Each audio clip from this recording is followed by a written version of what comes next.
Informasi lainnya, Saudara, Komisi Pemberantasan Korupsi mengungkap dugaan tindak pidana korupsi dalam penyelenggaraan ibadah haji yang ditaksir merugikan keuangan negara lebih dari 1 triliun rupiah.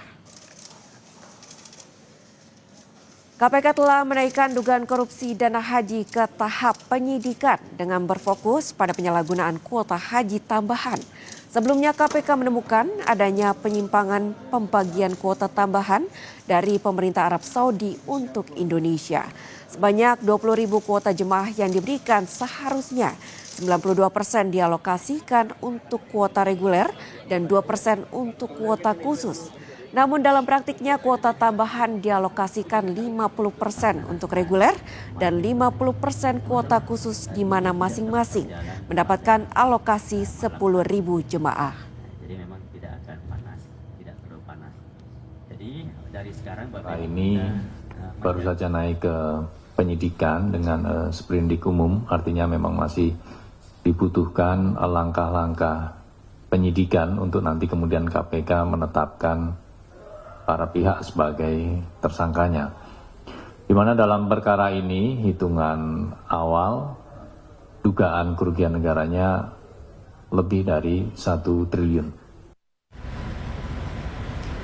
Sementara itu, Masyarakat Anti Korupsi Indonesia atau MAKI mendesak KPK untuk segera menetapkan tersangka atas kasus dugaan korupsi kuota dan penyelenggaraan haji periode 2023-2024. Pasalnya, MAKI menemukan adanya niat jahat atau mens rea dalam kasus yang menjerat Kementerian Agama era Menteri Yakut Khalil Qomas.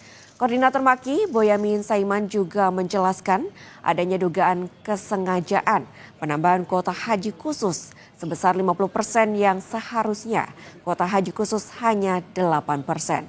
MAKI juga menduga ada pungli sebesar $5.000 Amerika Serikat atau sebesar 75 juta rupiah per jemaah dalam pemberangkatan haji khusus. MAKI menyebut akar permasalahan dugaan korupsi di Kementerian Agama terjadi setelah pemerintah Arab Saudi memberi tambahan kuota haji sebanyak 20.000 jemaah.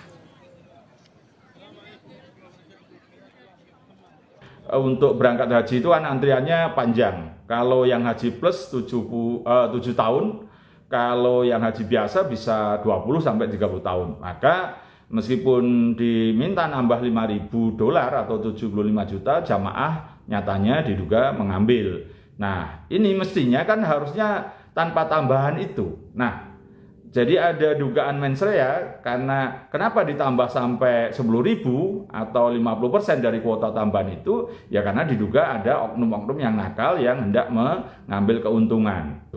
Nah, MAKI mengawal terus mulai dulu pelaporan, bahkan pernah pra-peradilan karena dulu awalnya itu KPK lemot itu, tapi sekarang sudah bagus penyidikannya, ya kita apresiasi. Tapi MAKI tetap akan mengawal, kalau nanti lemot lagi ya kita gugat pra-peradilan lagi gitu. Kita tunggu semoga KPK cepat dan segera menetapkan tersangkanya dan tidak tebang pilih siapapun yang diduga terlibat ya jadikan tersangka meskipun itu jabatannya sangat tinggi misalnya gitu.